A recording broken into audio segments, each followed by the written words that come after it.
श्री सद्गुरु महाराज की जय। रामचरितमानस में गोस्वामी श्री तुलसीदास जी महाराज ने लिखा है, बंदों प्रथम महिषूर चरना। इस धरती पर के जो देवता हैं, प्रत्यक्ष देवता, उस देवता की प्रथम वंदना करते हैं तुलसीदास जी महाराज। और क्यों वंदना करते हैं? वंदना तो सारे देवी देवताओं की भी किए हैं, देवताओं वंदना तो संतों की है, सारे निंदकों की भी वंदना किए हैं, लेकिन इस धरती वाले देवता की प्रथम वंदना क्यों करते हैं? तो कहते हैं वो मोहजनित संशय संभरना। आपके हृदय में अज्ञानता से उत्पन्न, आपके हृदय में अंधकार से उत्पन्न जो कुछ भी आपके जीवन में अंधकार के रूप है, अज्ञानता के रूप में, सारे संशयों का नाश करने का सामर्थ्य अगर किन्हीं के पास है, तुलसीदास जी महाराज कहते हैं वो है संत के पास। हैं तो 33 कोटि देवी देवता, सब एक से एक सामर्थ्य वाले, कोई सामर्थ्य में कम नहीं है, लेकिन आपके अंदर अज्ञानता से उत्पन्न जो संशय है, जिस संशय के कारण हम इस संसार में दुख में पड़े हैं, उन सारे संशयों का नाश करने का सामर्थ्य किनके पास है? इन संतों के पास है। ये धरती वाले जो देवता हैं, जो 2 हाथ 2 पैर लेकर के आते हैं, इस परमात्मा ही आते हैं, लेकिन 2 हाथ और 2 पैर लेकर के आते हैं, साधारण लोग पहचान नहीं पाते, लगता है कि ये शायद मनुष्य ही हैं। तुलसीदास जी महाराज इसी को लिखते हैं, बंदों गुरुपद कंज कृपा सिंधु नर रूप हरि। मैं गुरु के चरण कमल की वंदना करता हूं। क्यों करता हूं? ये कृपा के सागर हैं। कृपा करने वाले तो बहुत हैं, सब देवी देवता कृपा करने वाले हैं, लेकिन ये सागर नहीं, ये छोटे तालाब हैं, और ये सागर हैं सागर। और नर रूप हरि, मनुष्य का शरीर है लेकिन है परमात्मा। और इनकी वाणी कहते कृपा सिंधु नर रूप हरि महामोहतम पुंज। अज्ञानता रूपी रात्रि को नाश करने के लिए ये जो धरती वाले देवता हैं, इनकी वाणी क्या है? सूर्य के किरणों का समूह है। जैसे सूर्य के किरणों का समूह रात्रि को नाश कर देता है, तारे और चंद्रमा नाश नहीं कर सकते, सूर्य नाश कर देते हैं रात्रि को। उसी प्रकार जिनकी वाणी आपकी अज्ञान अंधकार से भरे हुए मानस पटल में रोशनी भरने का काम करता है, उन सारे अज्ञान अंधकार को मिटाने का काम करता है, यह सामर्थ्य है संतों के पास। इसलिए ऐसे संतों के गुणगान में, ऐसे संतों के जय जयकार में कभी कंजूसी नहीं करनी चाहिए। फिर जोरदार आवाज में लगाइए जयकारा, श्री सद्गुरु महाराज की जय। सज्जनों,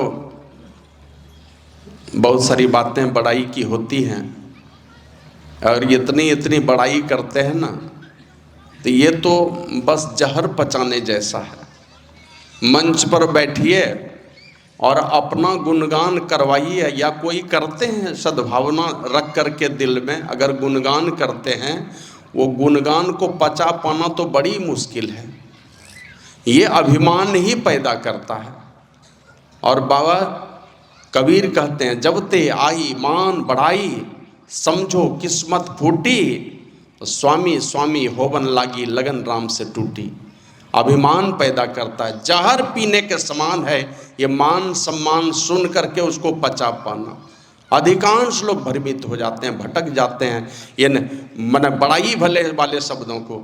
और इसको पूज्य बाबा कभी कभी कहते थे, बाबा साहिब स्वामी जी महाराज, कि एक माई से पूछा, एक माई गई थी दही लेकर के, दही बेचने, तो बोला दही बढ़िया है कि नहीं? बोला हाँ, गुड़ मिला के खाओगे तो बहुत अच्छी लगेगी।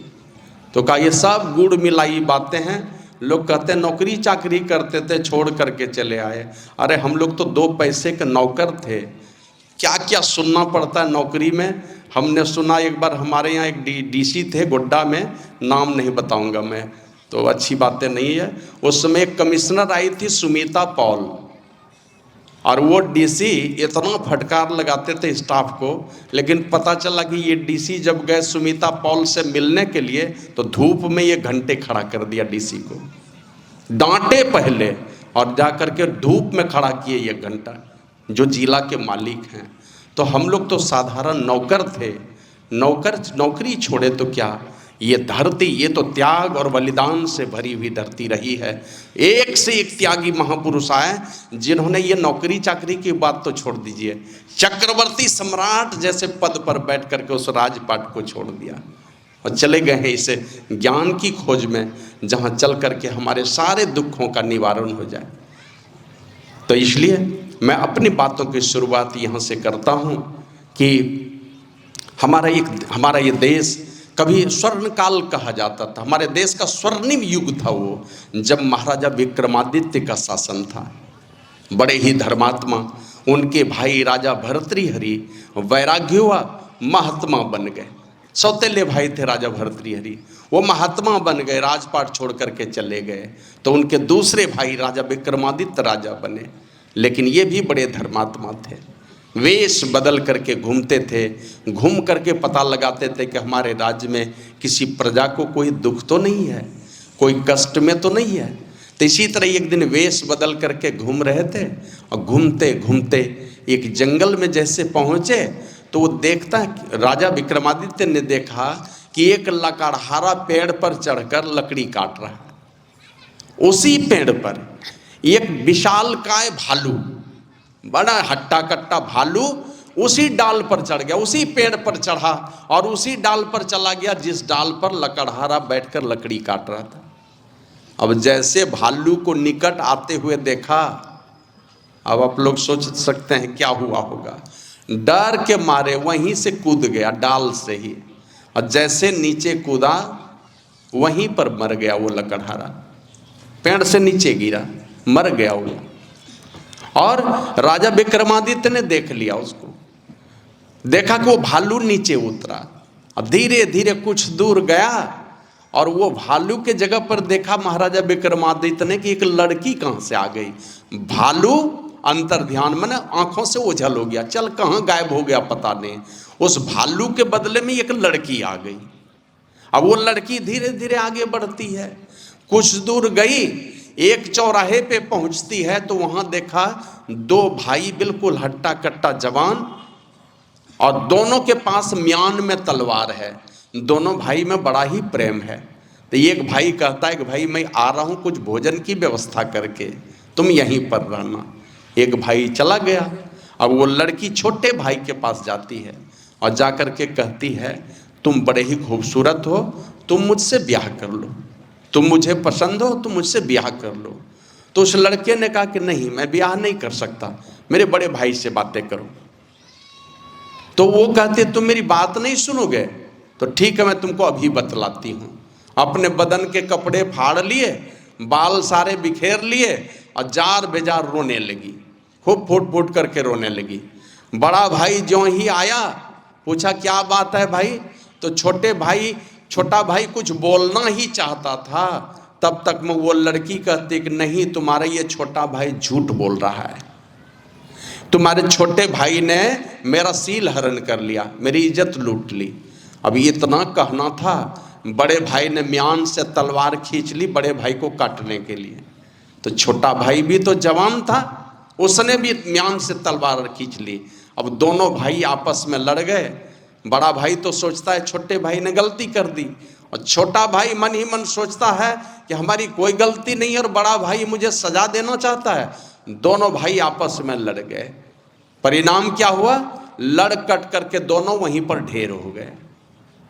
अब वो लड़की वहां से आगे बढ़ी, कुछ दूर जाती है तो इसने ये पहुंचती है नदी के किनारे, और नदी के किनारे पहुंच करके उसने फिर वेश बदल लिया।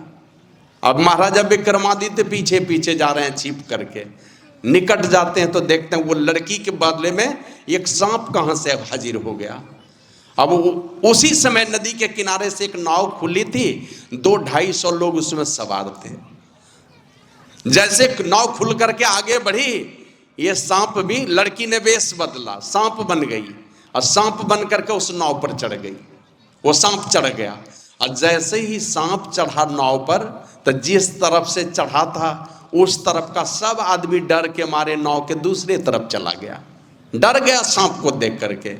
क्या होगा परिणाम, नाव के दूसरे तरफ सारे लोग भाग के गए तो नाव असंतुलित हो गई, एक तरफ वजन बढ़ गया, नाव नदी में ही पलटी मार दी, सारे लोग डूब करके मर गए। अब वो सांप वहां से निकला, बाहर आया, उस सर्प ने फिर वेश बदल लिया। अब वो बन गए पंडित जी, पोथी पत्रा लिए हुए, चंदन लिए लगाए हुए, जनेऊ पहने हुए, पंडित के वेश में धीरे धीरे बढ़ रहे हैं। महाराजा विक्रमादित्य ने देख लिया और रहा नहीं गया उनको कि एक तो एक लकड़हारा मरा, उसके बाद 2 भाई आपस में लड़कट करके मरे, फिर नाव पर सवार 200-250 लोग नदी में डूब करके मर गए। अब वही वेश बदल करके पंडित के रूप में सामने में खड़ा है, धीरे धीरे बढ़ रहा है। तो महाराजा विक्रमादित्य ने आवाज लगाई, कौन हो तुम, ठहर जाओ, मैं महाराजा विक्रमादित्य बोल रहा हूं। अब इतना कहना था, इतने धर्मात्मा राजा थे कि कोई उनकी बात को अनसुनी नहीं कर सकता। रुक गए वो और बोले, तुम कौन हो बताओ। तो काले कलूटे वेश में आकर के, वो वेश बदल करके काले कलूटे वेश में आया और कहा कि महाराज मैं काल हूं, काल हूं, जिस विधि से जिसको मरना है मैं वही परिस्थिति तैयार करता हूं। मैं भालू बन करके लकड़हारे को डरा दिया क्योंकि उसको पेड़ के डाल से गिर करके मरना था। लड़की बन करके 2 भाई को लड़वा दिया क्योंकि उन दोनों भाई को आपस में ही लड़कट करके मरना था। नाव पर जितने लोग सवार थे उन सब लोगों को नदी में डूब करके मरना था, इसलिए हमने सांप बन करके उसको डरा दिया। मैं काल हूं, काल। हमारे गुरु महाराज कहते हैं, यह परदेसवा काल को भेसवा, जोर आवे दुख पाई। क्या है ये संसार? यह परदेश है, परदेश, अपना देश नहीं है। सारे मनुष्यों के लिए चेतावनी दी, यह परदेश है, परदेश। और इस परदेश में साम्राज्य किनका चलता है? अपने देश में साम्राज्य चलता है परमात्मा का, और इस परदेश में साम्राज्य चलता है काल का। सब काल के अधीन है, काल की प्रेरणा से ही लोग आते हैं जाते हैं, और जिस परिस्थिति में जिनको मर जाना है उनको जाना पड़ता है इस दुनिया से। इसलिए गुरु महाराज कहते हैं, यह परदेसवा काल को वेसवा, जोर आवे दुख पाई। जो भी आए हैं संसार से, काल के साम्राज्य में जो भी आया, यहाँ काल का राजपाट चलता है, जो भी आया है उसने दुख पाया है। सब पूरा जीवन भगवान श्री राम के जीवन को, हमारे आदर्श हैं मर्यादा पुरुषोत्तम भगवान श्री राम, और उनके जीवन को उलट करके देखिए। जब चारों भाई के जन्म हुए थे, महर्षि वशिष्ठ से पूछा था राजा दशरथ ने, गुरुदेव चारों बेटे मेरे लिए दुलारे प्यारे हैं, लेकिन बड़े बेटे से ज्यादा प्रेम है मुझे, तो आप जरा इनका कुछ भविष्य बताने की कृपा करें, राम का भविष्य बता दें। तो बगल में बैठे तो दुर्वासा मुनि, वो दुर्वासा मुनि कहते हैं, ए राजन, तो इसका भविष्य जानना चाहता है, सुन, इनके नियति में कहीं दूर दूर तक सुख का संयोग नहीं है। राम के नसीब में ही सुख का संयोग नहीं है, कहीं नहीं, इसके नियति में नहीं है। का सो क्यों? तो कहा कि जब जन्म लेगा, जन्म के कुछ दिनों के बाद ही माता का स्नेह भरा आंचल छूट जाएगा, नहीं मिलेगा। पिता का स्वाभिमान और पराक्रमी बनने वाला जो छत्र छाया है, पेड़ बनकर के जो छाया देते हैं अपने संतान को, वो नहीं मिलेगा। चला जाएगा ये गुरुकुल में, बड़ा ही कठोर जीवन होगा गुरुकुल में, वहां रहेगा ये, और वहां रह करके माता का स्नेह भरा आंचल नहीं मिलेगा। और पिता जो पराक्रम सिखाते हैं, जो स्वाभिमानी बनना सिखाते हैं, और अपने छांव में, अरे माता तो 9 महीने तक पालती पोसती है, लेकिन पिताजी सारा जीवन, जब तक मर नहीं जाएगा, पिताजी मर नहीं जाते हैं तब तक बाल बच्चे की चिंता लगी ही रहती है, दिन रात कमाते रहते हैं, चाहे जितना भी बेटा बड़ा हो जाए। अभी सुने ना, ये शायद मध्य प्रदेश की घटना है कि कहाँ की, मैं एक दिन फेसबुक में देख रहा था, एक संतोष पटेल डीएसपी हुए, वो एक दिन पुलिस की वर्दी में ट्रेनिंग पा करके पहली बार गांव आए थे। और गांव जैसे आए तो सीधे पता किया माँ कहाँ है, तो पता चला माँ चली गई खेत पर। अब खेत पर सीधे चले गए, खेत पर जाकर के खेत में ही माँ के बगल में बैठ गए, माँ घास काट रही थी। कहा, माँ ये सब तुम क्यों करती हो, क्या बात है, किस लिए तुम कर रही हो, क्या है? कहा, बेटे ये भैंस के लिए ये चारा ले जाती हूँ से। माता, अम्मा तुम्हारे पैसे से खरीद लेना। बोला, ये जो कुछ भी करते हैं सब तो अपने बाल बच्चे के लिए ही करते हैं, मन डीएसपी बन गया, उसके बाद भी माँ को चिंता है कि ये हम अपने बाल बच्चे के लिए 2-4 पैसा और जोड़ देंगे। तो इस प्रकार वह माता और पिता जो होते हैं, इस प्रकार संसार में आप जब तक जीते हैं आपके लिए दुख उठाते रहते हैं। तो वही कहा कि माता और पिता का जो स्नेह भरा आंचल है, माता का स्नेह भरा आंचल, और पिता जो जीवन भर परवरिश करते रहते हैं अपने बच्चों के लिए, वो नहीं मिलेगा। फिर जहां गुरुकुल में रहेगा बड़ा ही कठोर जीवन होगा, रूखा सूखा भोजन मिलेगा, गौ चराना पड़ेगा, लकड़ी चुननी पड़ेगी, और हिंसक जानवरों से पालना पड़ेगा। वहां से आएगा तू अपने बेटे का ब्याह नहीं कर सकेगा, राम अपने से ही ब्याह करके आएगा, और जब ब्याह करके आएगा तो फिर राम का ही वनवास हो जाएगा। सारी घटना की चर्चा की, और राम जब रावण को मार करके इसे राज्य में लौटेगा तो सीता का ही वनवास हो जाएगा, और सीता मां बनेगी, लेकिन राम से दूर रह करके राम वहां पर उपस्थित नहीं होगा। और तो और राम के जाने के बाद राम का वंश ही नहीं रहेगा, राम का वंश ही खत्म हो जाएगा। ये दुर्वासा मुनि ने पहले ही आगाह किया था। और सारा जीवन अगर उलट करके देखेंगे, सबके जीवन में रुदन और क्रंदन, चाहे राम हो, लक्ष्मण हो, भरत हो, शत्रुघ्न हो, सीता हो, उर्मिला हो, मांडवी, श्रुति, कीर्ति की तीनों माई हो, या और कोई भी है, सब लोगों का रोता और क्रंदन करता हुआ जीवन रहा।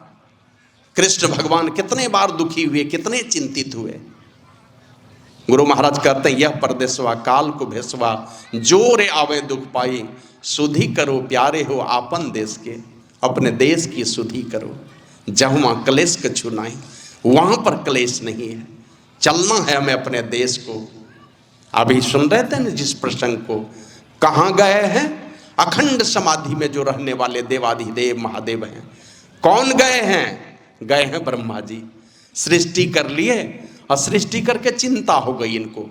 सृष्टि तो हमने कर दी, जैसे देखते हैं ना वो कोकून में जो रेशम का कीड़ा फंसता है, कोई भगैया तरफ गए होंगे तो वो जानते होंगे, रेशम का जो कीड़ा होता है ना, वो बैर के पेड़ पर, तूत के पेड़ पर या अंडी के पेड़ पर ले जाके छोड़ दिया जाता है। हाँ, तो रेशम का कीड़ा देखते हैं कोकून तैयार करता है, अपने खाता है अंडी के पत्ते को, रेशम के पत्ते को, या बैर के पत्ते को, बेर के पत्ते को खा खा करके, और उसी के मुंह से धागा निकलता है, और उसी धागे से घर बनाता है। घर बनाते बनाते बनाते वो रेशम का कीड़ा उसी अपने बनाए घर में ही फंस जाता है। जो होशियार कीड़ा होता है ना, वो काट के निकलता है, नहीं तो अधिकांश कीड़ा उसी के अंदर में बंद हो जाता है। और जो रेशम का धागा तैयार करता है ना, हमारे देश में ऐसे नामी है सिल्क सिटी भागलपुर, लेकिन सारा सिल्क उत्पादन करने वाला हमारा झारखंड ही है, बगैया। वहां जाएंगे तो उस क्षेत्र में पता चलेगा, बोरा का बोरा वो रेशम का कीड़ा है अंदर में बंद, और ऊपर में वो कोकून है, ऊपर में जो रेशम का घर बना हुआ है, सबको ले जाके खौलते हुए पानी के भट्टी में डाल देता है। लाखों लाख रेशम के कीड़े एक साथ मर जाते हैं। कोई कोई कीड़ा है जो होशियार होता है, वो पहले ही काट के बाहर हो जाता है। जो काट के बाहर हो गया, वो जो रेशम का धागा निकलता है, कटा कटा धागा निकलेगा। और जो कीड़ा भीतर में ही रह गया, नहीं निकल पाया, उसी से 1-1 किलोमीटर लंबा लंबा धागा, 2-2 किलोमीटर लंबा लंबा धागा निकलता है। माने एक ही धागा में समूचा रेशम का कोकून तैयार हो जाता है।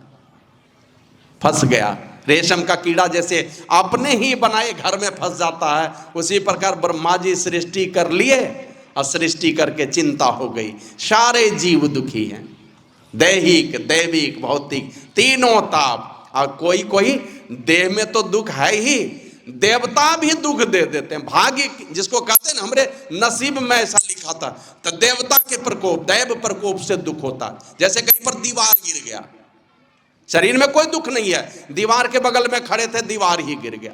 कहीं खड़े थे, एक पेड़ के नीचे एक सत्संगी भाई हमारे गए लघु शंका करने के लिए, और उसी के ऊपर वज्र गिर गया। भौतिक दुख है। और एक है, एक जीव जब दूसरे जीव को परेशान करता है, सताता है या मार देता है, ये भौतिक दुख है। लेकिन कोई कोई है कि दैहिक दुख, भौतिक दुख, और दैविक और भौतिक दुख। दैविक दुख है, दैहिक दुख है, भौतिक दुख है। इसके अलावे भी एक दुख है, पत्नी के माथे में दर्द है, मेरे पास कुछ नहीं है, लेकिन आप देखिएगा पत्नी के माथे में दर्द है, पति के माथे में अपने दर्द शुरू हो जाता है। बेटा बीमार है हॉस्पिटल में, पिताजी को माताजी को किसी ने दुख नहीं दिया है, लेकिन माता पिता आंसू बहा रहे हैं, ये उनका मानसिक दुख कहलाता है। तो इस प्रकार के दुखों से, और इसके साथ ही साथ एक दुख और है, तुलसीदास जी महाराज कहते हैं व्यापित त्रिविध ताप तन दारुण, त्रिविध ताप, तापर दुसह दरिद्र सतायो, दरिद्री भी घुसी हुई है, दैहिक दैविक भौतिक दुख तो है ही, उसके साथ ही दरिद्री भी है, लाचारी है हमारे पास में, बेबसी है हमारे पास में। लेकिन इसके अलावे खाली लाचारी और बेबसी ही दरिद्री नहीं है, और कामना लगी और हो जाए और हो जाए। एक आदमी से पूछा, भाई क्या बात है, आप इतने दुखी क्यों हैं? तो बोला, ये मेरे बगल में जो ये एक आदमी है ना, मैं दिन रात कमाता हूँ, ये बगल वाला कुछ भी नहीं कमाता है, लेकिन बिना नील टिनोपॉल का धोती नहीं पहनता है, एकदम चकाचक पहन करके रहता, साफ सुथरा कपड़ा। मैं दिन रात कमाता हूँ और ये बगल वाला कुछ नहीं कमाता, उसके बाद भी इतना बढ़िया खाता पहनता कैसे है? उसका दुख। बहुत साल पहले एक दिन पेपर में पढ़ रहा था, ये तो है दंत कथा। एक बार कई वैज्ञानिकों का, कई देश के वैज्ञानिकों का सम्मेलन हुआ, दंत कथा है, हंसी मजाक के तौर पर। उसकी अध्यक्षता कर रहे थे परमात्मा स्वयं। तो उसमें लिखा था मजाक के तौर पर कि अमेरिका के वैज्ञानिक से पूछा गया कि भाई बताओ तुम लोगों को क्या चाहिए? तो बोला, हम लोगों को कुछ नहीं चाहिए, सब अपने बुद्धिमत्ता के प्रयोग से हम लोग खोज कर लेते हैं, सब इच्छा की पूर्ति हो जाती है। नहीं कुछ मांगो, हम देना चाहते हैं। तो बोला, अगर देना ही चाहते हैं ना तो ऐसा कीजिए, ये हमको अगर कुछ देना चाहते हैं तो रूस का नाम निशान जो है ना संसार के मानचित्र से हटा दीजिए, रूस का नाम हटा दीजिए। अब रूस वाले वैज्ञानिक से पूछा, भाई आप लोग क्या चाहते हैं? बोला, हम लोगों को कुछ नहीं चाहिए, हम लोग तो सब चीज में परिपूर्ण हैं। बोला, नहीं फिर हम कुछ देना चाहते हैं, कुछ मांगिए। बोला, हमारी कुछ मांग नहीं है, अगर देना ही चाहते हैं ना तो अमेरिका का नाम संसार के मानचित्र से हटा दीजिए। तो बगल वाला हमारा एक पड़ोसी देश है, बहुत होशियार देश पड़ोसी, या हमारा देश भारत जिस दिन आजाद हुआ उसी दिन आजाद हुआ, एक ही दिन आजाद हुआ है, लेकिन दरिद्री और कंगाली झेल रही है, इतना होशियार देश है। उस होशियार देश के वैज्ञानिक से पूछा कि भाई आपकी क्या मांग है? बोला, हमारी कोई मांग नहीं है, अमेरिका और रूस की जो मांग है ना, उन दोनों की मांग पूरी कर दीजिए। मैंने अमेरिका का भी नाम हटा दीजिए और रूस का भी नाम हटा दीजिए, हम बम बम करते रहेंगे। ये भी दरिद्री घुसी हुए लोगों के अंदर में, लोग सुखी है उसके चलते परेशान है। दैहिक दैविक भौतिक दुख तो है ही है लोगों के ऊपर। बाबा साहिब स्वामी जी महाराज कहते हैं, चारों दिश की चार बयारी करती डगमग नाव हमारी, चारों दिशा की चार बयार हमारे जीवन नैया को हमेशा झकझोरती रहती है। तो हमने पूछा, हुजूर ये चारों दिशा की चार बयार क्या है? तो बोले, तुलसीदास जी महाराज ने नहीं लिखे हैं, व्यापित त्रिविध ताप तन दारुण, तापर दुसा दरिद्र सताए। दैहिक दैविक भौतिक ये तीन दिशा के तीन बयार हैं, और चौथी बयार है दरिद्री, और हो जाए वाली, ये वाली बातें और हो जाए हमारे पास। तो इसलिए श्री सद्गुरु महाराज की जय। तो ये सारे लोग दुखी हैं, सारा संसार दुखी है। बाबा कबीर तो कहते हैं, तन धर सुखिया काऊ न देखा, जो देखा सो दुखिया हो। और कहते कहते जोगी दुखिया जंगम दुखिया और रंग दुखी विपरीती हो, अवधू दुखिया भूपति दुखिया रंग दुखी विपरीती हो। सबको माने संसार में जितने भी, चाहे अवधूत आए कि भूपति आए, सारे संसार पर राज करने वाला अगर कोई राजा भी आए तो वो भी दुखी है। तो सुखी कौन होंगे? एक ही हैं, संत सुखी। मन जीती हो, मन को जीत लो, सारा संसार जीत लोगे। मन को जीत लिया परमात्मा और तुम एक ही हो जाओगे। मन जीत लो खाली। और जिसने मन को जीता उसने संसार को जीता, और जो मन को हार गया सारा संसार हारा हुआ है। संसार उसको लात मार करके इस दुनिया से भगा देगा। तो ब्रह्मा जी को चिंता हो गई, सारे जीव दुखी हैं, इन जीव के दुखों का निवारण चाहिए। दुख है उसका कारण है, अगर कारण है तो उसका निवारण भी जरूर है, कौन बताएंगे? तो विचार करके चले गए देवादिदेव महादेव के पास, महायोगी हैं, उनके पास गए और वहां जाकर के पूछते हैं, भगवान सारे मानव परेशान है, सारे जीव दुखी हैं, क्या उपाय किया जाए? का जिस कारण से दुखी है उस कारण को बदल लो। उस कारण को हटा दो जिस कारण से दुखी है। आर्य समाज में एक महात्मा हो गए।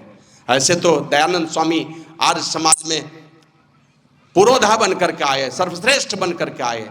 ऐसे उनके गुरु महर्षि विरोचन हुए, लेकिन महर्षि दयानंद आर्य समाज के संस्थापक हुए। और उसी आर्य समाज में कुछ एक महात्मा है जो बड़ी श्रद्धा से लोग उनका नाम लेते हैं। उन्हीं महात्मा में एक स्वामी श्रद्धानंद भी हैं, आर्य समाज के महात्मा हुए। और ये एक महात्मा उनको बड़ी आदर से नाम लिया जाता है, वो है आनंद स्वामी। आनंद स्वामी के पास एक सेठ जी आए और सेठ जी आकर के कहते हैं, महाराज बड़ी दुख है जीवन में, बहुत कष्ट है संसार में, कोई उपाय बता दीजिए। ये कष्ट का निवारण कैसे होगा, इस दुख का निवारण कैसे होगा। तो दयानंद स्वामी, ये आनंद स्वामी कहते हैं, तुम क्या काम करते हो? तो बोला, मैं तो बनियागिरी करता हूँ, बिजनेस करता हूँ। कहा, क्यों करते हो बिजनेस? अब सोच विचार करके, क्यों करता कोई भी धंधा? पैसे कमाने के लिए। महाराज पैसे कमाने के लिए? कहा, पैसे क्यों कमाते हो? सोचते विचारते कहता, महाराज ये पैसे तो सब लोग सुख के लिए कमाते हैं, सुख की चाहत है, सुख के लिए कमाते हैं, जीने के लिए कमाते हैं। तो उनसे पूछा, तुम जीते हो किस लिए? आनंद स्वामी ने पूछा उस सेठ से कि तुम जीते हो किस लिए? अब ये असमंजस में पड़ गए, चुप हो गए, प्रश्न ही नहीं है। पूछिए कि आप किस लिए जीते हैं? जीते तो है, ठीक है, पैसे कमाते हैं सुख से रहने के लिए, सुखी होने के लिए, जीते किस लिए हैं? तो बोला, यही पता नहीं है।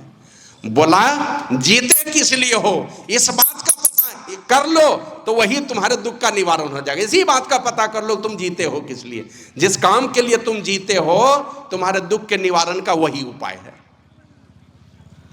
तो वही कहते हैं, सारा संसार दुखी है, इस दुख का निवारण शंकर भगवान कहते हैं, जिस कारण से तुम्हारे जीवन में दुख है, जीवों के जीवन में दुख है, उस कारण का निवारण कर लो।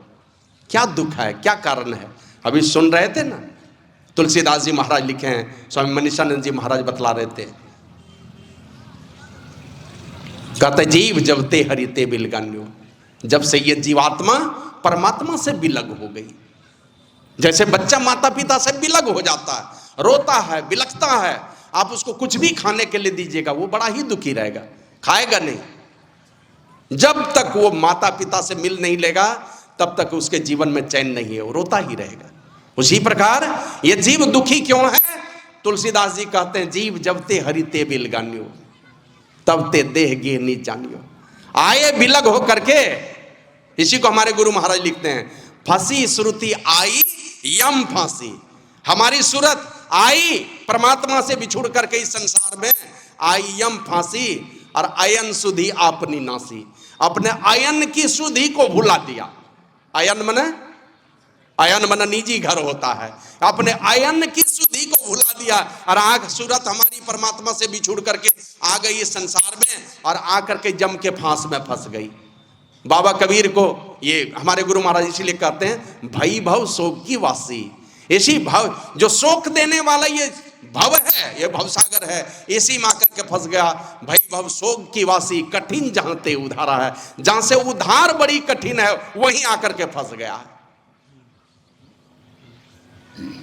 बाबा कबीर कहते हैं, गिरि पर्वत की माछरी भवसागर में आया हो। परमात्मा से कि परमात्मा, गिरि पर्वत परमात्मा को कहते हैं, परमात्मा से ये बिछुड़ करके जीवात्मा रूपी मछली इस संसार में चली आई।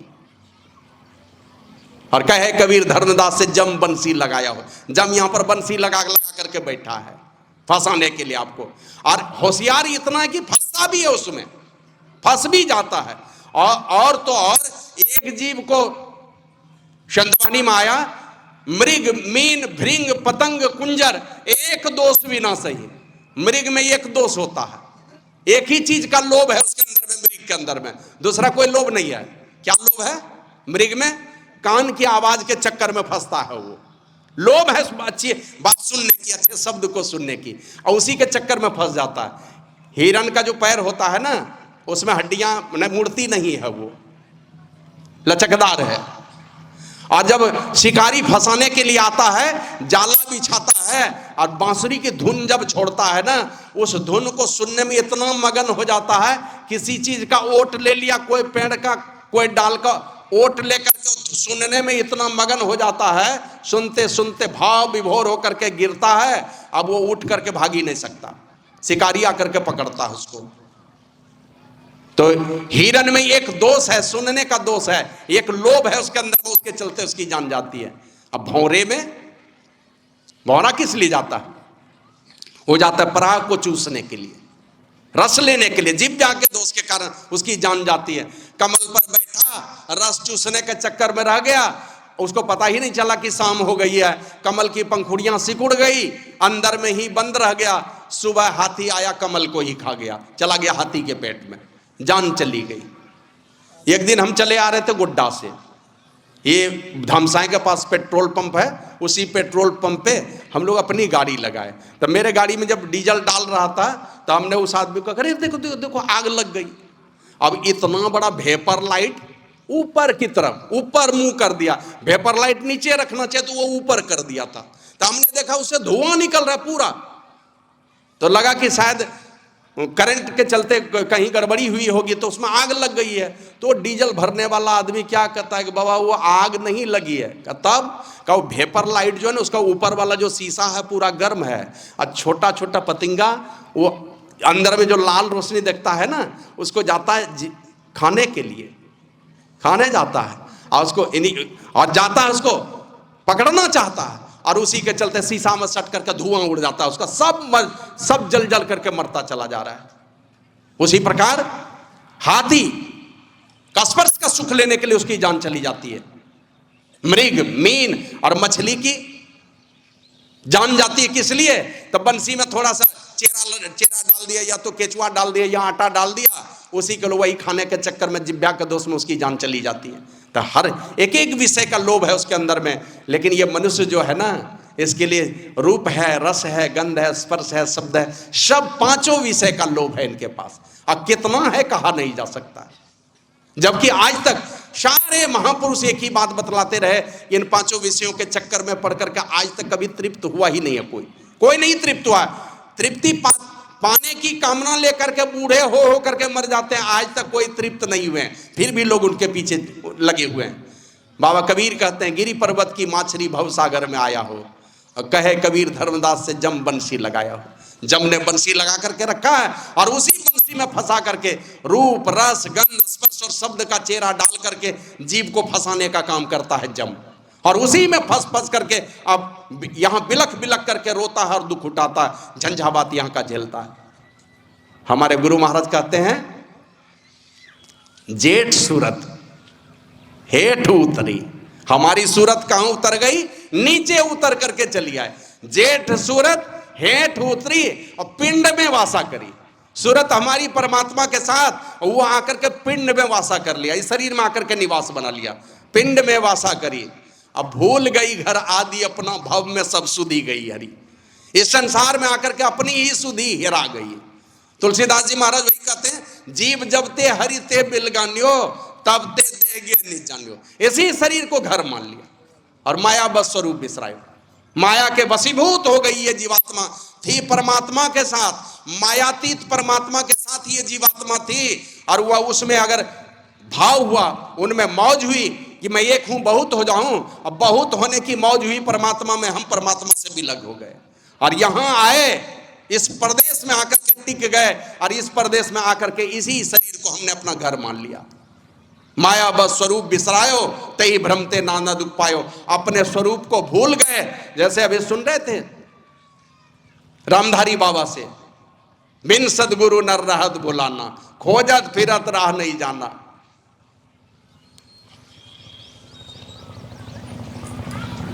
बिना सदगुरु के खोया रहता। किस प्रकार? तो कहते हैं भेड़ बकरी चराने वाला एक गडेरिया भेड़ बकरी चराता था। गलती से एक दिन सिंघनी का बच्चा मिला, उठा करके ला करके उसी के साथ में रख दिया। सिंघनी का बच्चा वो भेड़ बकरी के साथ में घूमने लगा, और भेड़ बकरी की तरह ही वो भी घास भूसा ही चरने लगा। उसको लगा कि शायद यही मेरा भोजन है। मैं करने लगा भेड़ बकरी की तरह। और जब कुछ बड़ा हो गया ना, एक दिन एक बड़ा सा शेर आया, जैसे गर्जन किया ना, सारे भेड़ के बच्चे भागे, भेड़ बकरी के बच्चे भाग गए, डर से भागे, तो वो शेरनी का बच्चा भी भाग गया। ये देखता है कि अरे ये तो मेरी जाति का लोग है, ये कहाँ किसके साथ भाग रहा है, भेड़ बकरी के साथ में। हम लोगों के बीच में ही देखते हैं ना, कोई सत्संगी आदमी को देख लीजिएगा कहीं पर जुआ खेलते हुए बैठे देखते हैं किसी को, कोई सत्संगी देख लेगा तो बड़ी लज्जा आती है उसको। ये क्या कहेगा, कहीं कहीं तंबाकू खाते हैं, कई लोगों को हमने देखा है तंबाकू खाने वाले लोग जैसे दृष्टि पड़ेगी तो मैं लाज से इधर अपने मुंह घुमा लेता हूं, ये बेचारा लजा जाएगा। अभी एक बार यही मोहनपुर चौक से मेरी गाड़ी आगे बढ़ी, स्वामी वेदानंद जी महाराज की गाड़ी में मैं बैठा था, उधर से आ रहा था, आइए अब वो सत्संगी नहीं, अब तो देहांत हो गया, बहुत मानते थे हमको, इसी क्षेत्र के, खड़े खड़े लघु शंका कर रहे थे। अब वेदानंद स्वामी ले जाकर के गाड़ी उसी जगह रुकवा दिए, कहते हैं श्री सदगुरु महाराज की जय। अब लाज के मारे जो है, और मैंने काटो तो खून नहीं, या खड़े खड़े लघु शंका कर रहे थे, उसी जगह गाड़ी रोक दी। श्री सदगुरु महाराज की जय। तो माया बस स्वरूप बिसरायो, आकर के बिसर गए, अतई भ्रम ते नाना दुख पाए, बहुत उसी भ्रम के चलते आए संसार में, भूल गए हम अपनी घर की सुधि को ही भुला दिए। यही बात को माता सबरी कहती है भगवान श्री राम को, कही विधि स्तुति करो तुम्हारी, अधम जाति में जड़मती भारी। जड़मती थी वो नहीं थी, जड़मती रहती हमारे जैसे लोग रहते, अभी मरना चाहेंगे मर नहीं पाएंगे। और सबरी तो भगवान श्री राम के सामने में ही शरीर छोड़ के चली गई, अपनी मौज और मर्जी थी, वो तो खाली इंतजार कर रही थी कि प्रभु श्री राम आएंगे। गुरु महाराज हमारे कह के गए कि प्रभु श्री राम आएंगे, तुम पहले नहीं चली जाना, तुम यहीं रहना, क्योंकि तुम्हारे माध्यम से सारे संसार का कल्याण होना है। तुम्हारे जैसे पात्र को पाकर के ही भगवान श्री राम भक्ति का संदेश सुनाएंगे, तुम जाना नहीं। तो जोगवारी करके बैठी हुई थी वहां पर, ये किस दिन प्रभु श्री राम आएंगे। बूढ़ी हो गई है, झुर्रियां पड़ गई हैं, माने चलने फिरने की सामर्थ्य नहीं रह गई, उसी स्थिति में भगवान श्री राम का इंतजार कर रही थी। तो कहते के ही विधि स्तुति करो तुम्हारी, अधम जाति में जड़मती भारी, अधम ते अधम अधम अति नारी, तीन मती मंदघारी। वो मंद बुद्धि वाली थी, जिनको कुछ नहीं सूझे, केवल गुरु और केवल गुरु ही सूझे, वो मंद बुद्धि की हो सकती है। जिनकी बातों को टालने का सामर्थ्य परमात्मा को भी नहीं है, का संत वचन पलटे नहीं, पलट जाए ब्रह्मांड, सारा ब्रह्मांड पलट सकता है, लेकिन संत का वचन नहीं पलट सकता। संत जो कह देंगे, जो कह देंगे, कोई देवी देवता कहेंगे, कोई कानून नहीं बदलता है परमात्मा का, लेकिन संत बोल देंगे, जो कह देंगे। जैसे सुप्रीम कोर्ट से जो आदेश निकल जाए वही भारत का संविधान बन जाता है, पहले का सब संविधान में संशोधन हो जाता है। और जिनकी बातों को क्या कहते हैं, सारा ब्रह्मांड पलटने पर भी जिनकी बात नहीं पलट सकती है, उनके चरणों को पकड़ करके जो है वो मंद बुद्धि की है, दुनिया का सबसे होशियार। रामचरितमानस में आया है, सोई सर्वज्ञ गुणी सोई ज्ञाता, सोई महिमंडित पंडित दाता, धर्म परायण सोई को उतराता, रामचरण जाकर मन राता। जिनका मन ही परमात्मा की भक्ति को छोड़ के कहीं नहीं जाता है, दुनिया का सर्वश्रेष्ठ है वो। नीति निपुण सोई परम सयाना, श्रुति सिद्धांत नीकते ही जाना, सो कवि कोविद सो रंधीरा, जो छलछाड़ी बजई रघुवीरा। सबसे चतुर आदमी है वो जिनका मन है परमात्मा की भक्ति में लगा हुआ। लेकिन वो सबरी कहती है मैं अधम जाति की हूं, नारी जाति की हूं, इसीलिए अपने को अधम बतलाया। ये तुम हमको क्यों घृणा के दृष्टि से देखते हो? अरे परमात्मा ने दो तरह का शरीर बनाया परमात्मा ने, लेकिन जीवात्म भाव में अगर देखेंगे तो सारे के सारे लोग तो एक ही है। हमारे गुरु महाराज के सामने में भी इस तरह की कुछ बातें करते थे लोग, मने माताओं के प्रति नीचा सोच जो रखने वाले थे, तो गुरु महाराज कहते थे तुम जो भी कहते हो कहो, लेकिन जो भी महापुरुष इस संसार में आए उसी माता का सहारा लेकर के आए। जैसे कीचड़ में कमल खिलता है, उसी माता का सहारा लेके ही तो संत पुरुष आते हैं इस दुनिया में। वो माता सबरी कह रही है के ही विधि स्तुति करो तुम्हारी, अधम जाति में जड़मती भारी, अधम ते अधम अधम अति नारी, तीन मह मैं मति मंदघारी। ये तो उच्चता का प्रतीक है, जो सरल हो जाए, जो झुक करके बातें करे, ये सरलता की निशानी है। जैसे देखते हैं पहाड़ पर जब हम लोग चढ़ते हैं, ऊंचे जगह पर चढ़ते हैं, किस तरह से चढ़ते हैं? देखें सीढ़ी पर हमेशा देखें शरीर आगे तरफ झुका रहेगा। जब सीढ़ी पर चढ़ते हैं शरीर आगे झुक करके, आगे झुका हुआ रहेगा शरीर, और जब उतरते हैं कहीं से तब देखिए एकदम सीना तान करके, माना सीना तान करके चलने वाला कोई आदमी है, समझ लिए नीचे की ओर जा रहा है, अधोगति की ओर उसकी गति होने वाली है। और जो झुक करके चल रहा है, सबों के सामने दंडवत बंदगी बजाने वाला, झुक करके चलने वाला, सरल बन करके चलने वाला, समझ लीजिए ऊंचाई की ओर जा रहा है। ये ऊंचे लोगों का, अच्छे लोगों की पहचान है। तो संसार में सरल होकर के रहना चाहिए, माना झुक के चलना चाहिए लोगों को। तो वही कहते हैं कि मैं तो अधम जाति की हूं, नारी जाति की हूं, और मैं मंद बुद्धि की हूं। लेकिन भगवान श्री राम ने ये सिरे से खारिज कर दे उन सारी बातों को। खारिज करके तो दूसरी बात कही, कह रघुपति सुनु भान में निभाता, मानो ये भक्ति करना था, ये बात कह दी। तो वही शबरी कहती मैं अदम ते अदम, अदम अति नारी। तो पहले तो नारी जाति के लिए माता सबरी ने अपने सरलता की पहचान दी है, लेकिन बाद में जो कहती कि ए भगवान मैं तो निशब्द दशा में थी परमात्मा के साथ, वहां से एक सीढ़ी परमात्मा से बिछुड़ी, निशब्द दशा से खिसक करके चली आई मैं शब्द मंडल में, और शब्द मंडल से और एक सीढ़ी खिसक करके मैं प्रकाश मंडल में आई, और वहां से और एक सीढ़ी खिसक करके मैं अंधकार मंडल में चली आई हूं। हमारे गुरु महाराज कहते हैं जेठ सूरत हेठ उतरी पिंड में वासा करी।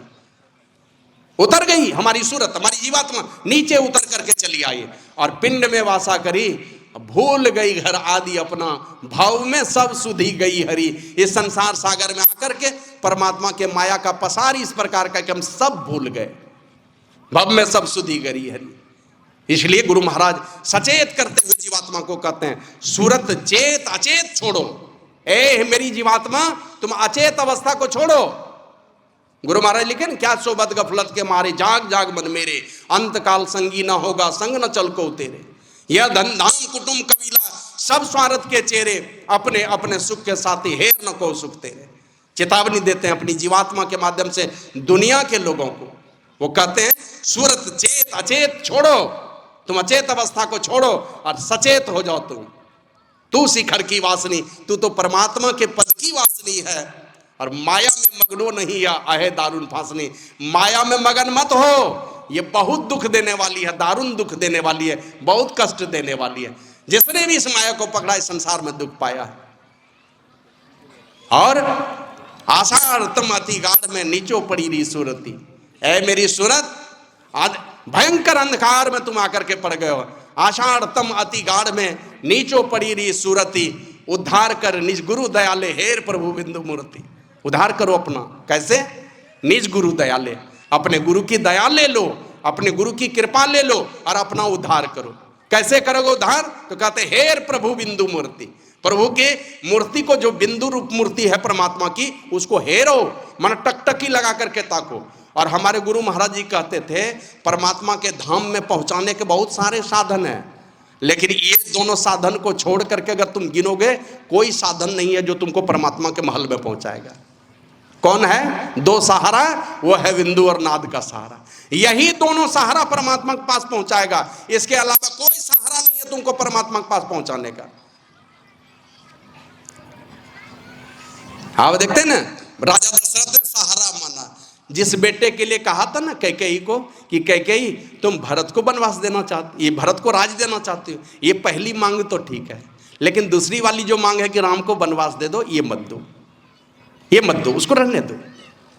कहा क्यों? कहा ये दोनों मेरी आंखें हैं, भरत भी मेरी आंखें हैं, राजा दशरथ भी मेरी आंखें हैं, दोनों आंखें हैं। इन्हीं दोनों आंखों से मैं संसार को देखता हूं। तो जिस राम के भरोसे पिता थे, वो भरोसा कहां ले गया?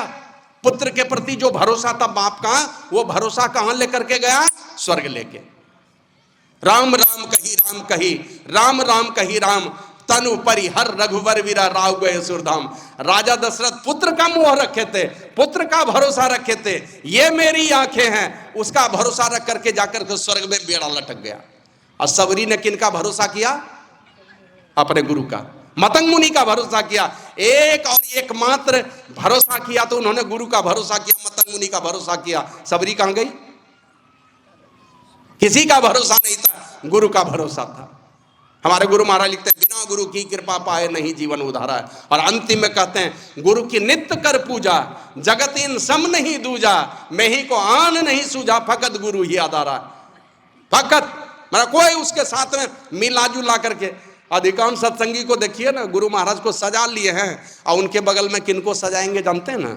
साहब देखिए इतना बड़ा माटी का खिलौना ला करके बैठा दिया ऊपर। तो इनको किस लिए बैठा है? जब उनको भी बैठाएं तो इनको किस लिए बैठाएं? अरे मुंह में खाते हैं, कान तरफ से दाल चावल सब्जी कौन भरता है? मुंह से जब पेट ही भर ही गया तो कान में काहे के लिए डाल रहे हैं? एकमात्र गुरु का भरोसा। तो माता सबरी ने भरोसा किया तो चली गई कहां? तो कहते हैं कहीं कथा सकल बिलो की हरिमुख हृदय पद पंकज धरे, तजी जोग पावक दे हरिपद लीन भई जहां नहीं फिरे। चली गई परमात्मा के उस पद में जहां से लौटना ही नहीं पड़ता। तो इसलिए कहते हैं हमारे गुरु महाराज, आषाढ़ तमति गाढ़ में नीचो पड़ी रही सूरती। ऐ मेरी सूरत, तो इस संसार में आकर के फंस गए, घोर अंधकार में तुम बस गए। उद्धार कर निज गुरु दया ले, अपने गुरु की दया ले लो, अपने गुरु की कृपा ले लो, किसी भी तरह से गुरु को रिझा लो। रीझ गए तो सारा काम आसान हो जाएगा, नहीं तो सारा जीवन मेहनत करते करते परेशान हो जाएंगे, एक डेग भी नहीं बढ़ पाएंगे। एक बार की घटना है, शायद आप लोग सुने होंगे। गुरु महाराज थे योग निद्रा में, मैंने खर्राटा ले रहे थे तो लगा, पूज्य भगीरथ बाबा को लगा शायद गुरु महाराज सो गए हैं, तो चलो चलते हैं थोड़ी देर बैठ के ध्यान कर लेते हैं। शाम का समय था, चले गए ध्यान करने। अब गुरु महाराज चिल्लाने लगे, खूब जोर जोर आवाज लगाने लगे। तो किसी ने जगाया उनको जाकर के, तो पूज्य भगीरथ बाबा जैसे निकट आते हैं तो गुरु महाराज पूछते हैं कहाँ गेलो रहो? हुजूर ध्यान करे ला। तो गुरु महाराज कहते हैं गुरु सेवा छोड़ करके कितना हूँ ध्यान कीजिएगा, कभी मुक्ति नहीं मिलने वाली है। श्री सद्गुरु महाराज की जय। तो इसलिए कहते हैं आषाढ़ तमति गाढ़ में नीचो पड़ी रही सूरती, उद्धार कर निज गुरु दया ले, अपने गुरु के दया लीजिए, उनकी कृपा का पात्र बनिए, दृढ़ता लाइए कृपा में। माने आपकी जो श्रद्धा है, आपका जो प्रेम है, उसमें दृढ़ता लाइए, उनकी कृपा बरसेगी आपके ऊपर। और कृपा जब बरसने लगेगी तब कहते हैं हेर प्रभु बिंदु मूर्ति, प्रभु की मूर्ति को जो बिंदु रूप में है उसको हेरिए। और हेरने की कला भी गुरु महाराज सिखाते हैं। दो नयन बीचों बीच सन्मुख, एक टक देखत रहो। कहां देखना है? बस यही युक्ति है। सामने में देखेंगे अपनी मर्जी से तो आंखें खराब हो जाएगी। युक्ति सीख लीजिए और दोनों दृष्टिधारों को सम करने की योग्यता और क्षमता गुरु से सीख करके नियमित रूप से नासिका के अग्रभाग में द्वादश अंगुल पर जो अपनी दृष्टि को स्थिर करता है गुरु के इशारे पर, क्या होगा? तो हमारे गुरु महाराज कहते हैं दो नयन बीचों बीच, दोनों नयनों के एकदम ठीक सीधे सीधे, एक टक देखत रहो। टकटकी लगाकर देखना है, कोई आंख पर जोर नहीं, स्थिर है गुरु के इंगित इशारे पर, जहां इशारा के वहां टकटकी लगाकर देखते रहिए। यही है भजन वेद। देखना पड़ेगा, भजन वेद सीखना पड़ेगा। बिना सीखे करेंगे तो उल्टी पुल्टी बातें हो जाएंगी। और टकटकी लगा करके देखते रहिए, जैसे चातक पक्षी देखते रहता है चंद्रमा को और बादल को देखता है कि कब वर्षा होगी, स्वाति नक्षत्र में उसी बिंदु का पान करना चाहता है। टकटकी लगाकर दुनिया के सारे ख्यालों को भुला करके टकटकी लगा करके देखते रहिए, क्या होगा? आप ही वह बिंदु जल के अपने आप आएगा। बहुत लोग कहते हैं बिंदु का चित्र बनाना चाहते हैं, बिंदु का चित्र बना करके भीतरे में चित्र बनाना चाहेंगे। वो बिंदु ध्यान नहीं है, वो बिंदु का मानस ध्यान है। वहां कोई चित्र नहीं बनाना, कोई रूप नहीं बनाना, दोनों दृष्टि अपने आप सम होंगी। युक्ति रहनी चाहिए गुरु की, ये काम करना है। गुरु महाराज लिखते हैं ध्यानाभ्यास करो सद सदही, चातक दृष्टि बनाई हो, लखत लखत छवि बिंदु प्रभु की ज्योति मंडल दसी धाई हो। देखते रहेंगे चातक पक्षी की भांति दृष्टि बनाकर टकटकी लगाकर देखते रहेंगे, लखत लखत छवि बिंदु प्रभु की छवि आएगी, प्रभु की बिंदु रूप छवि आएगी। और उसी को गुरु महाराज, मैंने कई जगह चर्चा की, आप लोग पढ़े भी होंगे, गुरु महाराज उसको कहते थे संसार का और कोई सहारा तुमको परमात्मा के पद में नहीं पहुंचा सकेगा, बस एक ही सहारा है, परमात्मा का ज्योतिर्मय शालिग्राम का सहारा ले लो, बिंदु का सहारा ले लो। ये ज्योतिर्मय शालिग्राम है। जैसे देखते हैं शिवलिंग में कोई रूप आकार नहीं है, लेकिन वो भगवान है कि नहीं? उसी प्रकार शालिग्राम में भी कोई रूप आकार नहीं है, लेकिन वो भगवान है। तो गुरु महाराज इस बिंदु को कहते थे ज्योतिर्मय शालिग्राम। उस ज्योतिर्मय शालिग्राम ही आपको परमात्मा के महल में प्रवेश कराएगा। लेकिन ये काम करने के लिए गुरु महाराज लिखते हैं बिंदु चंद तब सूर्य प्रकाशे, शब्द लहर लहराई हो, जो अति सिमटी रहे सुख मन में ताको पड़े जनाई हो। किसको दिखलाई पड़ेगा? जो टकटकी लगाकर बैठा है, 5-10 मिनट बैठेंगे से नहीं होने वाला है, बैठना तो पड़ेगा, बिना बैठे नहीं होगा। इसलिए गुरु महाराज लिखे हैं बहुत देर तक बैठे रहने का अभ्यास किए बिना ध्यानाभ्यास नहीं हो सकता। जब ध्यान तो चलते फिरते भी आप कर लेंगे, लेकिन एकाग्रता तो तब आएगी जब एकदम घंटों घंटों बैठने की सामर्थ्य आपके अंदर में आएगी। 1 घंटे बैठेंगे, बैठने के बाद जो है मन हमारा संसार की ओर भागेगा, लेकिन वो भागा हुआ मन जो जब बहुत देर तक आप बैठे रहेंगे, बैठते बैठते बैठते बैठते जब कहीं नहीं जाने देंगे अपने मन को, भागे मन को समेट समेट करके गुरु के इशारे पर निर्दिष्ट स्थान पर लगाते रहेंगे, वो मन आपका मान जाएगा। ये काम नियमित रूप से लोग करना है। होगा किसको? जो अति सिमटी रहे सुख मन में, ताको पड़े जनाई हो। जो सुषुम्ना में अपने आप को समेट करके रखेगा, जो आज्ञा चक्र में अपने आप को समेट करके रखेगा, वहीं से द्वार खुलता है। बाबा कबीर इसी को कहते हैं, उल्टी पाछी लो पैड़ो पकड़ो। उल्टो, जहां से उतरे हो परमात्मा के से वहीं से उल्टाओ अपने आप को। उल्टी पाछी लो पैड़ो पकड़ो। अभी देखते हैं बहुत सारे भाई हैं हमारे अलग अलग पंथ के सत्संग करने वाले, बहुत महापुरुषों का प्रवचन सुनता हूँ, बहुत लोग कबीर वाणी का सहारा लेकर के बोलते हैं, लेकिन कई महात्माओं को हमने सुना कि नाम है उनके साथ में बाबा कबीर का, और ये गलती हमारे यहाँ संत मत के मंच से कुछ लोग करते हैं। कबीर दास नहीं बोलिएगा कोई, जब भी बोले वो साहब हैं, नानक साहब हैं, कबीर साहब हैं, जगजीवन साहब हैं। तो बाबा कबीर की वाणी का कभी विश्लेषण होना चाहिए। बाबा कबीर की वाणी का विश्लेषण अगर कहीं सुनना है, हम अगर नहीं कर सके तो संत मत के मंच पर ही अधिकांश विश्लेषण होता हमारे बिहार और झारखंड की भूमि में। बाबा कबीर का तो उलटी पाछी लो पैड़ो पकड़ो, उलट करके उस सीढ़ी को पकड़िए। और पसरा मना बटोर, पसरे हुए मन को बटोर बटोर करके समेट समेट करके कहां करना है? उलटी पाछी लो पैड़ो पकड़ो, उल्टे सीढ़ी पर चढ़ जाओ। पसरा मना बटोर, पसरे हुए मन को बटोरना पड़ेगा। और इसी को कहते हैं बाबा की नाराम जी, मदिया में पियबों बनाई मैं कलवारीन होएबों। किस तरह से कलवारीन बनेंगे, माने किस प्रकार की दारू चुआने वाली बनेंगे हम लोग? तो वो कहते हैं बाबा की नाराम समझाते हुए कहते हैं कलवार किस तरह से बनेंगे, तो कहते हैं कि मन महुआ गुरु ज्ञान जवर कर, गुरु के ज्ञान से पसरे हुए मन रूपी महुआ को बटोर के जमा कीजिए। मन महुआ गुरु ज्ञान जबर कर, तन को भट्टी बनेबो, इस तन को भट्टी बनाइए। और ब्रह्म अगिन को प्रकट कियो है मधुए नाम चुवाइबो, नाम रूपी मधुआ, नाम रूपी शराब चुआना है, तन को भट्टी बनाना पड़ेगा। और तन को भट्टी बना करके मन रूपी पसरे हुए महुआ को बटोर करके जमा करना पड़ेगा।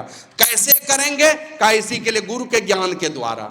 तो हमारे गुरु महाराज कहते हैं गुरु कृपा का सहारा ले लो, और गुरु कृपा का सहारा लेकर के हेर प्रभु बिंदु मूर्ति, प्रभु की मूर्ति को, बिंदु रूप छवि को हेरते रहिए, देखते रहिए टकटकी लगा करके।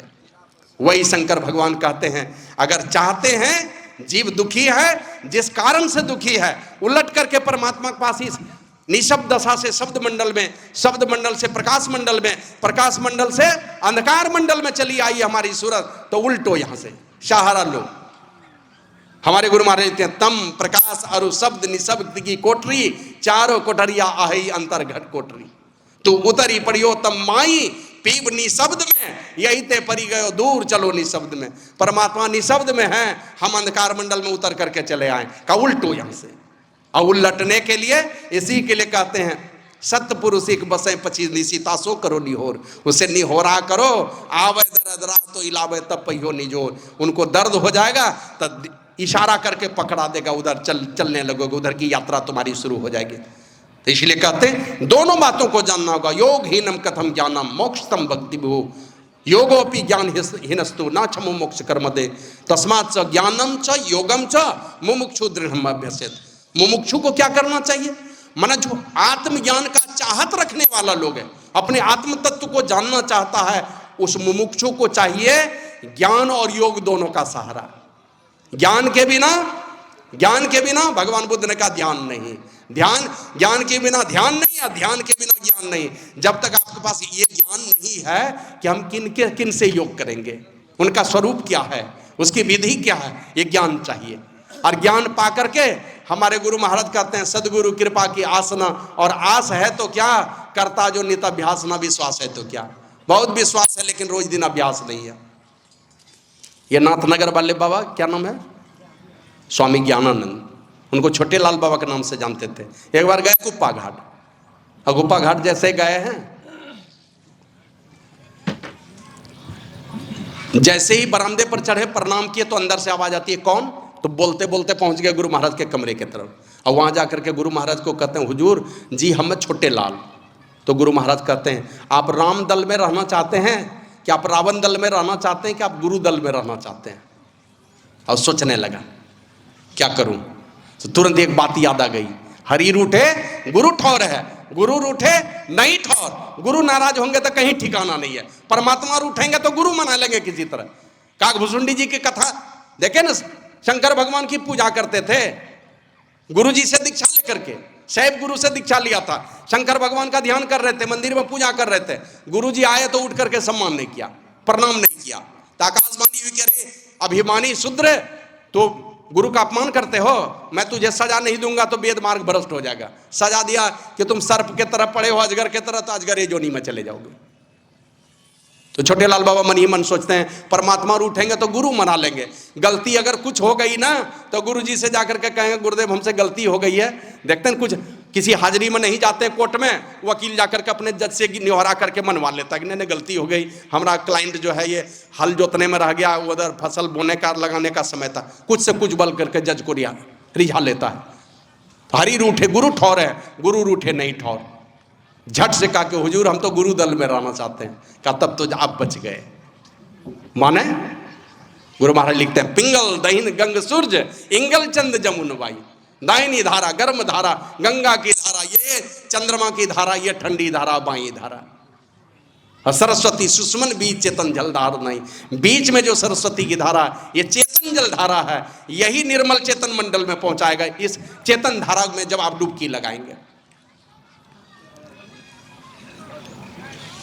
तो न तो राम दल में न रावण दल में। रावण दल में रहेंगे अस्थिर विचार, उल्टे पुल्टे विचार, राम दल में रहेंगे सीधे विचार लेकिन चंचल विचार, स्थिर नहीं। गुरु के दल में रहेंगे सात्विक धारा में रहेंगे, गुरु के दल में रहेंगे, यही योग हृदय कहलाता है। दो प्रकार के हृदय, एक मांस का पिंड होता है छाती के अंदर में, मांस पिंड वाला हृदय होता है जो धड़के, जब तक धड़के तो जिंदा है, हार्ट जहां फेल हुआ था आदमी फेल हो गया, मर गया वो। यहीं से ब्लड सर्कुलेशन होता है, हृदय से रिफाइन हो करके यहां से जाता है सारे शरीरों में। लेकिन जिस हृदय से आप परमात्मा के महल में प्रवेश करते हैं वो कहलाता है योग हृदय। हमारे गुरु महाराज कहते हैं, योग हृदय में वासना तनवास है तो क्या, जुड़ना है परमात्मा से, योग हृदय में वास चाहिए तुम्हारा, आज्ञा चक्र में वास चाहिए, सुषुम्ना में वास चाहिए, और वही काम हमने नहीं किया। तो इसलिए शंकर भगवान कहते हैं ये योगहीन ज्ञान और ज्ञान रहित योग दोनों मोक्ष कार्य में समर्थ नहीं हो सकता। भगवान बुद्ध ने भी कहा, ज्ञान बिना ध्यान नहीं, ध्यान बिना ज्ञान नहीं। जो ज्ञान और ध्यान दोनों रखता हुआ निर्वाण के समीप है। मन हमें सत्संग भी चाहिए, इसके द्वारा कर्तव्य कर्म का बोध होता है, ज्ञान मिलता है इस सत्संग के माध्यम से। लेकिन इस सत्संग के द्वारा हमें जो जिस ज्ञान की प्राप्ति होती है, परमात्मा से जुड़ने की कला सीखते हैं यहाँ करके, और कला सीख करके जब तक जुड़ेंगे नहीं परमात्मा से, भेद तो जानते हैं लेकिन जुड़ने की कोशिश नहीं करते, माने योग का अभाव है आपके जीवन में, तो कहा कि मोक्ष कार्य में समर्थवान आप नहीं हो सकते, कभी मुक्ति नहीं मिलेगी। इसलिए जो मुमुक्षु लोग होते हैं ना, वो दोनों का अभ्यास दृढ़ता से करते हैं। तो इसलिए हमें चाहिए, लेकिन ये काम अभी बाबा नानक देव जी महाराज की वाणी को पढ़ रहे थे, जोग न खिंता जोग न डंडे जोग न भस्म चढ़ाइए। कुछ भी कीजिए, नो गुदड़ी पहनने से, नो हाथ में डंडा लेने से, नो भस्म लगाने से, नो जाके शमशान घाट में डेरा डालने से, कहीं जंगल में रहने वाला बन जाने से, कहिए योग नहीं होता उससे। एक दृष्टि करी समसरी जाने जोगी कहिए सोई। जो दोनों दृष्टिधारों को सम करने जानता है, दोनों दृष्टिधारों को जोड़ने की कला जानता है, वही योगी होता है। तो इस योग की कला को सीख करके और इसी के माध्यम से, लेकिन इसके लिए आवश्यक है, भगवान बुद्ध ने कहा, ये भगवान महावीर ने कहा, जो दीर्घकाल तक अपरमत रूप से संयम धर्म का पालन करता है वो शीघ्र मोक्ष पद को पाता है। मोक्ष पद में जाना चाहते हैं, संयम धर्म का पालन करना पड़ेगा, पांचों पाप से बचना पड़ेगा। और ये पांचों पाप से बचते हुए जो महापुरुषों से युक्ति सीख करके ये योग की कला अगर सीखना चाहते हैं, लेकिन इसके लिए हमारे गुरु महाराज ने कहा, यहां से योग का प्रारंभ होता है, जहां से शुरुआत होती है वो है आज्ञा चक्र। वहां प्रवेश अगर करना चाहते हो तो उसके पहले गुरु जाप मानस ध्यान मानस कीजिए दृढ़ साध कर। दृढ़ता से ये दोनों काम करना पड़ेगा। जो गुरु बतला दे उस मंत्र को दृढ़ता के साथ जपिए और पूरा पूरा विश्वास के साथ जपिए। यही एक सहारा है। एक गुरु जी ने दे दिया मंत्र, बोला जाओ ये नदी से पार हो जाओगे, ये तुम्हारे हाथ में जो मंत्र लिख के दिया है ना, इसको खोल के देखना नहीं, पार हो जाओगे तुम। ये मुट्ठी में लेकर के जा रहे थे, जाते जाते नदी के ऊपर पर चल करके पार हो गए। किनारे गए हैं तो लगा कि कौन ऐसा मंत्र दिया था भाई, जरा सा देखना चाहिए। पुर्जी को खोल करके देखा ना, उसमें खाली लिखा हुआ था राम। तो मन में सोचता रही ये मंत्र तो हम पहले से ही जानते थे, अभी इतना कहना था ये मंत्र हम पहले से ही जानते थे। वहीं पर डूब गया, किनारे में जाकर के किनारे में ही डूबा। एकदम दृढ़ता के साथ जो गुरु महाराज बतला दे उसको गुरु प्रसाद है, वो दुनिया का सबसे बड़ा आशीर्वाद है। कोई साधु संत का आशीर्वाद नहीं चाहिए, गुरु का आशीर्वाद है जिस दिन आप दीक्षा लिए। ये कुंजी है मुक्ति के महल में प्रवेश करने की। इस कुंजी को खोलने की आवश्यकता है। जितना जपिएगा आपकी वाणी में उतनी पवित्रता आएगी, मन उतना ही शुद्ध होता जाएगा। और ये शुद्ध मन मानस ध्यान में लगता है, मानस ध्यान करने में सहूलियत हो जाएगी। तो दोनों काम करके आप एक बिंदुता का साधन करें। इसके लिए आपको योग हृदय में वास चाहिए, आज्ञा चक्र में निवास चाहिए। क्योंकि क्यों भटकता फिर रहा तो ऐ तला से यार में, और रास्ता सहरग में है दिलवर पे जाने के लिए। उस परमात्मा के पास जाना चाहते हो, उसी आज्ञा चक्र में रास्ता है। बाहर जो भी रास्ते हैं, हमारे गुरु महाराज लिखते हैं, संतों ने कही नोकते सफेद सन्मुख, झलके झला झली, सहरग में नजर थिर कर तज मन की चंचली। और संतों ने कही राह यही शांति की असली, शांति को जो चाहता तज और जो नकली। अगर तुम चाहते हो शांति तो कहते हैं ठीक सामने में गुरु के युक्ति से टकटकी लगा करके देखोगे तो नुक्ते सफेद सन्मुख, झलके झलाझली, झलाझल बिंदु झलकता है। लेकिन सहरग में नजर थिर कर, जब दृष्टि धारों को सुषुम्ना में स्थिर करोगे, सहरग में नजर थिर कर तज मन की चंचली, मन की चंचलता खत्म होगी, दृष्टि धारें सम होंगी। जैसे सम होंगी, चमचमाता हुआ, झलकता हुआ वो नुक्ता आपको झलक उठेगा, झल झल झलकता हुआ। और यही शांति का मार्ग है। इसी रास्ते से चल करके आप उस परमपिता परमात्मा को पाएंगे। और नहीं तो इसके अलावा अगर कुछ आप चलना चाहते हैं, इसके सिवा न आन जो मदमान चलन ली, मद के चक्कर में, मनाभिमान में पड़ करके, मान सम्मान पाने के भाव में चल करके अगर कोई दूसरा रास्ता अपनाए हुए हैं कि जबरदस्ती हमारा भाई ही है इस मत में सन्यासी, हमको उधर ही चलना चाहिए। इधर वाला जो सन्यासी है ना, वो तो फलना जगह का डिप्टी कमिश्नर था। उधर वाला जो सन्यासी है ना, वो तो अरबपति आदमी है। ये सब किसी घमंड में पड़ करके अगर उधर चलना चाहते हैं, उससे आपका परम कल्याण होने वाला नहीं है। तो जाति पाति कुल धर्म सब बड़प्पन छोड़ करके चलिए उस महापुरुष के पास जो इस बात को जानते हैं। हमारे गुरु महाराज लिखते हैं, मुक्ति मार्ग जानते, साधन करते नित्य सत्य चित्त जग में रहते, और दिन दिन अधिक विराग प्रेम सत्संग सो करते, संशय दूर बहाय संतमति स्थिर करते, मैं ही ये गुणधर जो ही गुरु सोई सच्चित। ऐसी भावना, ऐसी शक्ति जिनके अंदर है, उनको गुरु धारण कीजिए। और ये धारण करके हमें आगे की यात्रा करनी है। बाबा कबीर कहते हैं, तब हम ऐसे अब हम ऐसे, यही जन्म का लाहा, और जो जल में जल पैसना निक से यों ढूरी मिला जुल्हा।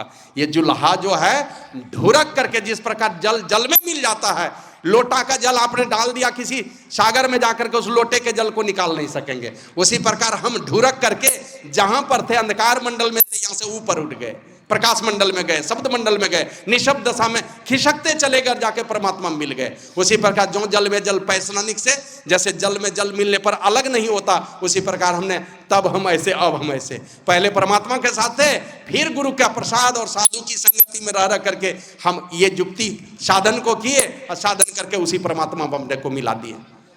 बाबा कबीर कहते हैं, राम भगति में जाको हित चित, वाको अजरज कहा। अब गुरु प्रसाद साधु की संगति जग जीते जात जो लहा, है ना। एक किंवदंती है, लोग कहते हैं काशी में शरीर छूटेगा तो सदगति हो जाएगी। बहुत सेठ साहूकार जाते हैं, काशी में डेरा डाल देते 2-4 साल, मरता नहीं है, अंतिम में बाल बच्चा क्या करेगा, लेके घर चलाता है, घरे में मर जाता है।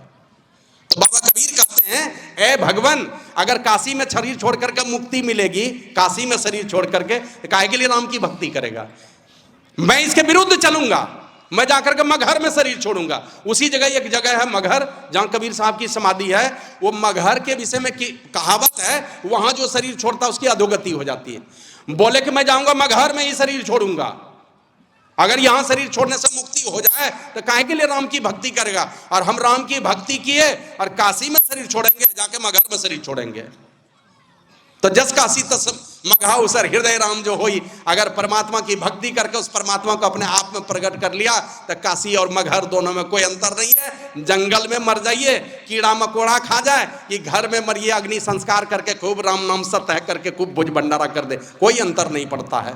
बाबा कबीर कहते हैं, ये काम कौन करेगा, तो कहते हैं नानक जी बतिया मरी रहिए, ऐसा जोग कमाइए, इस प्रकार का जोग कमाइए कि जीते जी मर जाइए। मतलब फूल माला चढ़ाए तो भी हंसेगा नहीं, थूक दीजिए तो भी रोएगा नहीं, इस प्रकार का जीवन बना लीजिए, मतलब जीते जी मुक्त हो जाइए। यही शंकर भगवान ब्रह्मा जी को उपदेश करते हुए कहते हैं। लेकिन इसके लिए आवश्यक है, ये इस काम में उसी को सफलता मिलेगी जो ध्यावे अति लौलावे जोई, और उस सदाचाल पाले दृढ़ होई, सो में ही सो दुर्लभ पावे, फिर नहीं भव में भटका खावे। चरित्र का निर्वहन करेगा, लौ लगाकर ध्यान करेगा, वही दुर्लभ परमात्मा का दीदार करता है। इसलिए आवश्यक है हम चरित्रवान बन करके रहें। और आया है एक भक्त ने कहा कि ऊंचे गिरी से जौ गिरे तो बूढ़े जन्म एक बार, और चरित्र गिरी से जौ गिरे तो बूढ़े जन्म हजार। ऊंचे पर्वत से गिरेंगे तो एक बार आपका जन्म खत्म, एक बार मरेंगे, फिर दूसरा जन्म मिल जाएगा। लेकिन चरित्र के पर्वत से गिरेंगे तो हजारों जन्म बुड़ जाएगा।